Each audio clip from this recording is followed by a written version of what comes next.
I am Warren, and it's good to be with you here. Last year was my first here at WSP as a vendor for Attic CCD, and actually going to be with them through mid-March. And so we'd love to talk to you back at the booth about Attic or some of the processing things that we talk about here.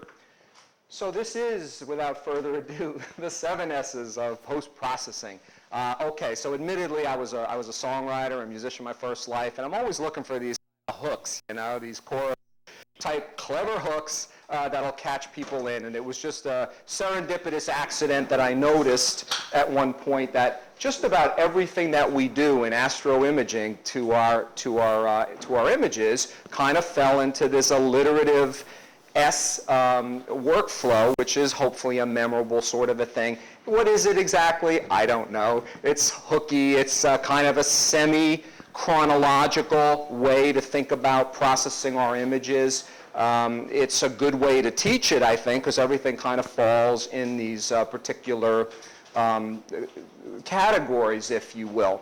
And so, as Jackie Gleason said, away we go with the 7 S's, and they are stretch, sharpen, set up, which is a little bit nebulous, if you'll forgive the pun there, the bad one, saturate, smooth, select, and share. And if you really think about it, we stack before we even get to this level, and so it can get pretty ad nauseum with the multiple S's. But as we'll see, we stretch our data. We sort of manipulate our histogram to bring out the dim aspects of our subjects while protecting the brighter areas of our objects, our stars and such.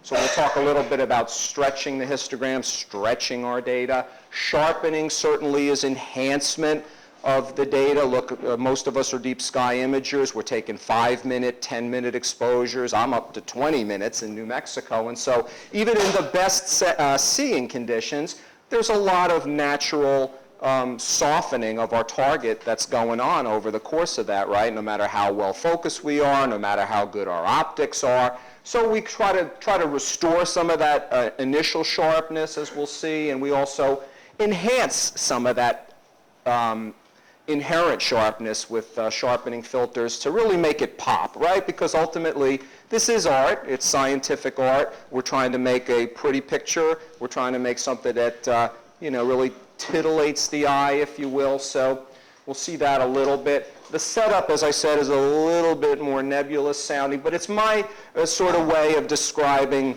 Photoshop's layering, the kind of setup that we do if we're doing monochromatic imaging, that chrominance RGB with a layer of luminance on top and perhaps multiple layers of different techniques along the way. So think of setup as kind of once you're pre-processed and you've got your really nice master files assembled that you're now in Photoshop and you're kind of setting that up for further processing. Saturate, we know what that is. It's, enhancement of color. Again, artistic license. All these colors are real. They're really out there. You excite hydrogen alpha in a vacuum tube with electricity, and you see that a beautiful magenta pinkish red. You take O3, and you see that teal, beautiful green-blue line. So it's really there. We'll never see it with our naked eye. We recognize that we're collecting those photons for 5 and 10 minutes, and that there's a natural saturation process that's going there. And then we pump it up a little bit more, again, to artfully really make it pop and grab people's eyes. And by the way, I kind of include under that S, that saturate, everything that we need to do to and with color to get to that point when we can nice effectively saturate and enhance that. And so as we're going to see that a little bit, that's going to include getting rid of all the nasty stuff and cleaning up our color files and, before we can really effectively saturate it. Smoothing is another term for noise reduction, right? A lot of us, including myself, don't necessarily have 12 solid hours to devote to a luminance frame of a galaxy only. So we try to get as much good stuff as we can, good signal, and then we rely on what I would describe as judicious smoothing, and there's some really, really good smoothing techniques out there now to get rid of that granular, icky noise that we particularly see in our backgrounds and in our dimmer detail. Select, that's probably, as we'll see, the biggest power of Adobe Photoshop. A lot of great pre-processing programs out there that both control our camera and also allow us to do our stacking and pre-processing. And some of them have some very nice filters and really some good effects that we can do as we enter the realm of post-processing. But few, and I would say except for Maxim to some degree and PixInsight to a greater degree, few have the selection power of Photoshop, the ability to go into specific areas of the image, as we'll see, locally as opposed to globally, and apply sharpening to just the target, smoothing to just the background sky. And so that's what I would describe as the power of Photoshop, and why most elite imagers, most advanced imagers, sooner or later bite the big bullet to move into Photoshop for those final tweaks. And lastly is share, which is just a little bit on what we would then do after we've got a finished product, the kinds of things we'd want to do to share it with others, getting it ready for web, getting it ready for print, as my friend Jeff Ball, master printer and astrophotographer, fine art. That's a whole nother ball game as we move from the emissive image on monitor to the printer. And yes, again, ad nauseum, there is an eighth or ninth S? It keeps morphing, there's more all the time. Aesthetics, and that's really probably the hardest thing in the whole game, is the purely artistic point that we finally cross into. At some point, data becomes a photograph. Files become a artful photograph. And so it's that, why do I use the tools that I use? When do I use them? Where should I use them? And really, probably the biggest conundrum of all is how much. And again, this is interpretive, figurative art, and yet hopefully heavily based in science as scientific art as well. And so this is really a hang-up for a lot of people. I mean, I was a singer-songwriter, musician most of my life. I've always adored the visual arts, but I'm not a visual artist per se. By gut, I know what's good, I know what's bad, I know what's better and best, but I don't consider myself a visual artist. So even after 11, 12 years of processing, I'd love to tell you it's easy and that I have these very defined, that's done, man, stick a fork in, it's as good as it can be, get it out there. I still don't have that. I still have a very cautious approach to my work, working very incrementally. And, I think acquisition is really tough, focusing, guiding, getting all of that down, but somehow most of you guys and most of the people in the hobby are either technical enough to begin with or get smart enough to get past those major hurdles, and yet when it comes time for post-processing, that artful side, a lot of the left-brainers have a little bit of a limitation crossing the line into a real artistry. And so can that be learned? Yeah, it can. Again, studying the work of the imagers you really like, studying portraiture and landscape painting and photography, just a general sense of what colors speak to you and what don't, what's too saturated, what's not, too sharp, the whole thing. And so that takes time. And even, like I said, after I feel coming up on 10, 11 years, I'm still finding my way, relearning things all the time. So I've kind of referred to Photoshop as the black hole of, is this dead? Yeah, maybe my laser pointer died. There it is. The black hole of image processing software. None of the packages are easy to learn. Most of them are not going to be intuitive to you. Typically, unlike Photoshop, you've got one or two brains creating all this stuff. It's Doug George and Hilderic and maybe one or two others. It's Fabio and Martino with AstroArt. And if you don't happen to think the way that person thinks in that software, it's going to be confusing. And as deep and dense as Photoshop is, I think one thing that's nice about it is it's a team of 20 plus people. So, you got got a lot of different input there. It's very daunting. I call it the black hole because it's so dense. There's so many different ways to do the same thing, and it can really drive you pretty crazy. You could be a graphics artist professional and have no idea what an astroimager does in Photoshop. You could be a very accomplished astroimager and have no idea how to do text files and drop shadows and all that kind of stuff. So pretty amazing program. And the reason I think the metaphor is so cool for black hole is just as, you know, light is trapped here, nothing gets out of that event horizon. Look at that initial histogram. Look at that tight, compressed spike where everything resides, everything from the dimmest galaxy arms to the brightest core of that galaxy is trapped, if you will, in that little narrow spike. Those little dots and dashes, as we'll see, are stars. And look at that near black image that imports into Photoshop. So I'm sure a lot of you have experienced it. You know, you're looking at it in Maxim or AstroArt, Images Plus, and it looks really good. You see there's lots of data to be farmed there, and you're really happy with it. And then you get it into Photoshop without any permanent changes done in those other programs, and bam, it's black, and a couple of stars showing through. And again, that histogram needing stretching, as we talked about, needing manipulation to create the kind of tonal range and contrast that we're used to in our terrestrial photographs. And I like Kevin Nelson's from QSI Cameras. He's got the line, "Fiat lux, let there be light." And you know, knowledge is power. Now we know something about the daunting black hole of Photoshop. Just as light is now escaping from that core, our histogram has been stretched. Notice the difference between the last slide there. That histogram has been stretched, and those pixels have been rearranged and manipulated in a way to reveal a rather beautiful astro image hiding there. And something I was really resistant to for a long time was something that is so critical and the place to start. And so I'll show you a little snippet from one of my tutorial movies and give you an idea for the presentation, and also a very effective way of realizing why it's essential to start with a calibrated monitor. The only path to accurate color and a basis to compare your images with the images of others is with a calibrated monitor. Too magenta, too green, too dark, too light. Take your eyes out of the equation. Turn it over to the calibration device. They are highly compatible with today's video cards, easy to use and quite inexpensive. It's the only way to go. Because you're going to put stuff out on the forum and people can say, well, that's really good detail, but boy, that's really purple over here, or it's too dark, and what's that weird modeling in the background, blah, blah, blah.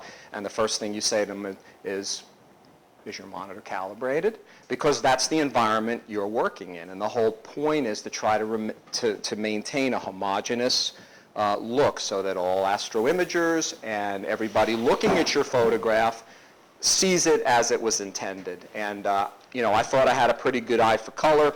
The older Adobe Photoshop offered Adobe Gamma, where you basically did it by eye and dialing in the red, green, blues. But you know what? I found out very quickly that my eye wasn't nearly as good as I thought it was. So a Spider by now Color Vision, Data Color rather. It's gone through Pan Television. They're very inexpensive. You can find them on Amazon for killer deals. Apple, I believe, makes one that's a bit more sophisticated and a little bit more sensitive. But basically it finds, if you're using a Windows system, Gamma 2.2, Mac 1.8, it tells you exactly where red, green, blue, black, white should be. And so it takes all the guesswork out of that part of the equation. Of course, there is a less expensive way to maintain your, boy, he's not working today, let's see. I just blew that joke.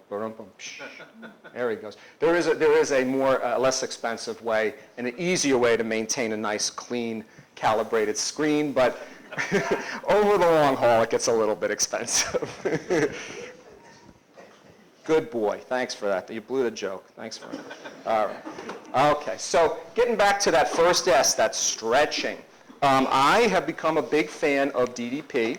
Everybody, somebody, people familiar with DDP, digital development process developed by an astrophysicist who was an imager, amateur astro imager like us, obviously a very brilliant guy, much smarter than myself, who noticed the essential differences between our linear compressed data, that's how our cameras respond. The tonal range of our objects, as we saw in that little spike, is very, very narrow. Rereading Wodowski's book recently, he says, at least with emissive nebula, and he's right, that there's about a 0.5% worth of tonal value difference between the brightest part of an emissive, nebula and background sky. So within that 0.5%, we have to create this, again, this contrast, this tonal range that we're used to in our daily snapshots on this planet. And so he came up with this basically curve, and if many of you aren't using curves yet, you've probably heard about them. They're nonlinear ways of manipulating the histogram and the data. DDP is basically a gamma curve. It's available AstroArt, Maxim DL, Images Plus, PixInsight, Nebulosity. Of course, nothing is quite as sophisticated as Photoshop's curves, but you can manipulate data in a very nonlinear way, as we'll see, holding background sky down, really boosting the mid-range to get the good stuff out, and protecting those bright cores and highlights that get blown out and data lost so easily by newer processors. So I'm really a big fan of doing DDP in AstroArt, in Maxim DL. It gives you a big step, as we'll see in a little bit, toward a finished product rather than starting from scratch. And over here, I say LRGB. I've kind of got RGB underlined there because, in my opinion, you really want to put together, if you're a monochrome imager, you want to put together your red, your green, your blue, trichromic combine into a RGB, into an entity before we DDP. Some people will tell you opposite, but gosh, when you start applying independent stretches to different channels, especially after you've worked hard to maintain a good balance with filters, calibration, whatever you might be doing, you can really blow it at that stage. So I do believe you want to put that RGB together and DDP as an entity, and then if you are a monochrome imager, luminance as well. Luminance does great on DDP. Digital development process by Okanu.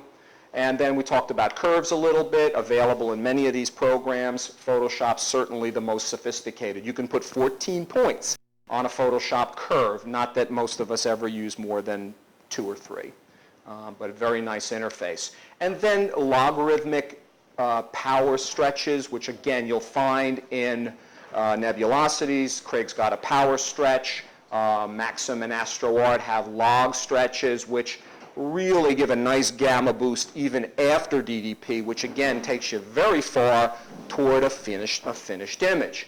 And permanent preservation, I would call. Some programs make it a little easier than others. Maxim's a little bit tough, but now that you've done nonlinear changes, use the DDP, a gamma stretch, a log stretch, you want to preserve that so when you get it into Photoshop, it doesn't look like that black image we saw with those little white stars peeping out. And so it's important to understand in your particular program how you preserve the on-screen look when you leave there so that it matches a true graphics editor like Photoshop or PaintShop Pro, let's say.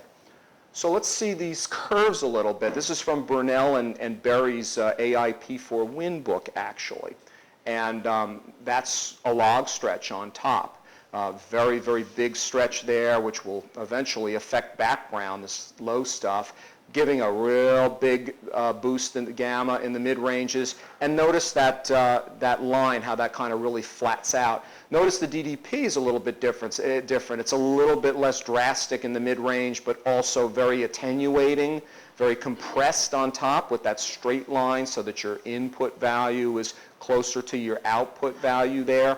And unlike the log stretch, it's kind of really protecting that darker background sky so that stuff doesn't get too brightened. And in a curve, when it's non-manipulated, it's just a line. That's just a linear stretch there, and that's a simple gamma stretch. So I really like, and if you don't have the Ron Wodowski first book, CCD to New Astronomy, I heartily recommend it. It's out of print, but it is findable. And Ron has just received the Pleiades Award for AIC. Yay, well-deserved. Got half of our generation who images, I think, has roots right back to Ron Wodowski. He's coined some really good things. He calls that flat to the finish. and it's a very good term to think about.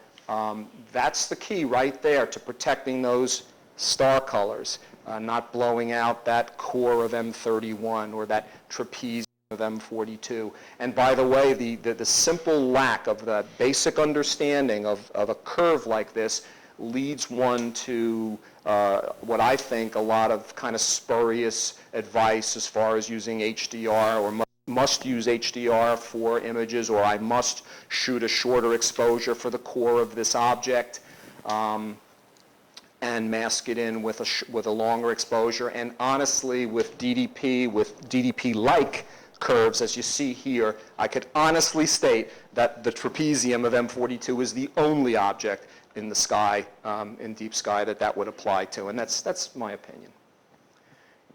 Here's a little look in AstroArt that would be real typical of what your linear stretch, your automatic screen stretch, would look like in a program like MaximDL or AstroArt. And ooh, I blew that core out. Well, again, the dynamic range of our CCD and DSLRs is pretty incredible, and you know, relatively, these things are not bright enough that they're going to blow out, lose highlight, lose data. And so this is a good example of an application to DDP there where that core just gets rescued right down to its very, very center. And I noticed, though, that this is a little bit more contrasty than that application to DDP on NGC 253. So you need to work with them. Some of them are very easy. AstroArt 5's coming out in March, and I've been working with Fabio a lot on this and other things. And this DDP is simple to use and really, really powerful. Maxim's is not too much harder to figure out. Yeah. What is the difference if you do DDP levels and curves in Photoshop? Does that not give you the same result? Yeah, just several more iterations. Okay. And having to be really careful with what you're doing in Photoshop. If you essentially drew that DDP curve and Photoshop lets you actually save a curve form, you can recall that curve form after you've saved it. And as Dean says, if you were to just apply iterations of that DDP like curve with levels, you know, sometimes you get a little bit more contrasty look than even I think the best DDP does. But yeah, absolutely, you can. I think you can replicate it. Shadows, highlights, we talked a little bit about curves. This is an interesting tool in Photoshop. I call it, as the Native Americans would say, dangerous medicine. It can be really, really easy, effective of doing nonlinear curves do. And for some people, it's a little bit easier to follow because you're not drawing a curve. You're just kind of using percentages and amounts. And basically, when it opens, notice that little red box there says show more options. When that's unchecked by default, it just opens in a very simple little small window. It's shadows, highlights, and basically it's designed for terrestrial.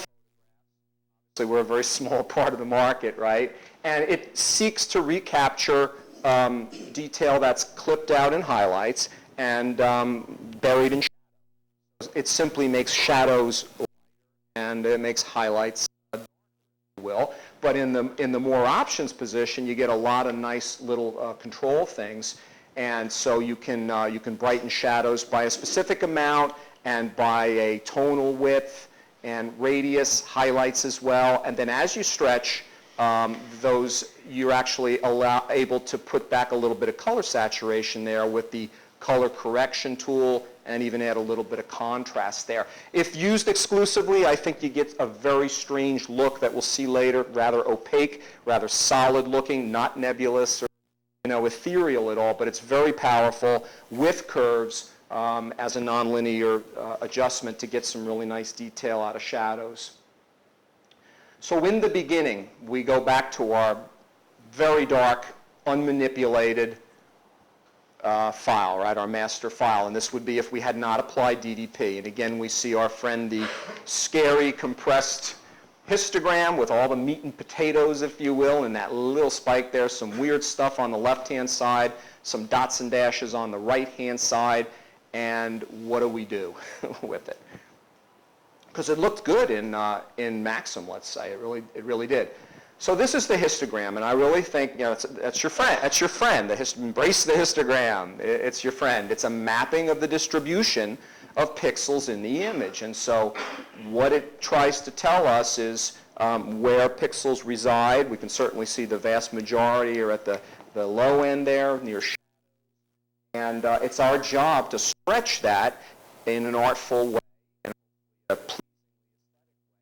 It's here that we could give the same data to 10 different processors, different levels, even advanced processors. It's here in the way that that histogram is interpreted and manipulated that we arrive at 10 completely different stylish results, and perhaps good, perhaps bad, and everything in between. So obviously you're using your eye, hopefully using your brain as you're processing, but certainly always, and what's nice about the Photoshop is this is available, open all the time as a reference guide to every change that you make to the data. So hopefully this simplifies it a little bit instead of makes it more complicated. Over here, those funny little spikes, if you will, I call artifacts.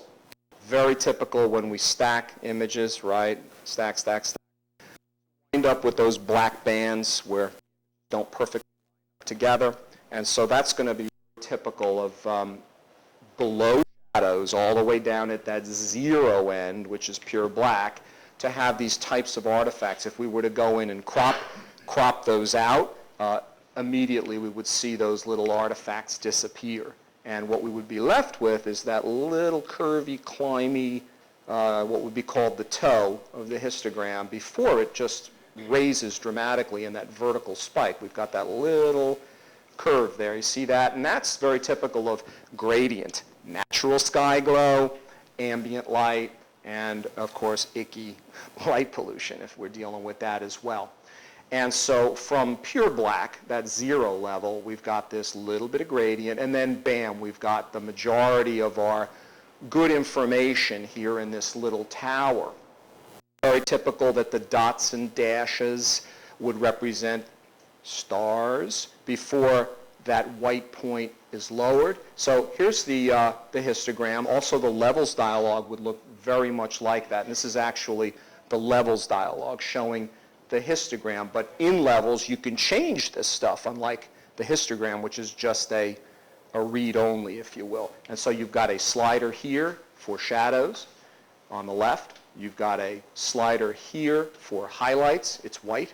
On the right-hand side, notice 0, in 8-bit. Even though we're working at 6-bit, Photoshop is expressing a 256-step scale from 0 pure black to 255 pure white, and in the middle, 128, right smack in the middle of just neutral. And so much of what Photoshop does and is based on that 6-step scale. And so the job is, as we saw before, is to stretch all the good stuff out and get that advanced histogram that we saw in that earlier slide, to raise the black point so we get rid of this kind of dead area here, lower the white point so that these dots and dashes kind of become more solid, and yet we don't go too far and blow those highlights out that we talked about preserving when we talked about DDP. This end of the histogram, the meat and potatoes again, if you will, is the pseudo white point. And so that's where the stars are stopping and the brightest highlight detail of our galaxies and nebula reside. So does that make a little bit of sense to everybody, most folks? I mean, that's essentially our job, to stretch that stuff out and to protect the highlights and the shadows, not go too far, raising the black points, lowering the white point, actually lowering the pseudo white point, because as we stretch, remember that graph kind of came out to here, and so that midpoint then becomes much closer to the beginning of that good target detail. And so we could use nonlinear levels or curves to set a white point by lowering the highlight slider to a point where we're not concerned because we've still got dots and dashes, and the mid-range slider is not eating into the pseudo white point of the peak there. And then I've raised the black point a little bit to get rid of some of that artifact, although it's my preference once I've stacked LRGB, or if I'm working in one-shot color, once I've got my RGB master in there, I'm just going to crop that stuff out so the histogram is true, so that the dimmest detail is right there without all of this stuff to have to try to figure out what's good and what's not good. And, you know, this is a different sort of bracketing than you would think of in taking different exposure times, but you're essentially trying to bracket that developing histogram, right? Because that's going to be your new black point instead of back here, and that's going to be, say, a new white point there. And then notice again that that mid-range slider is now starting to touch that pseudo white point there on the right, and you'd never want to go further than that with a linear adjustment such as levels, because you can do much better with the non-linear stuff like we talked about the DDP-like as we process. So that would be a good curve. You know,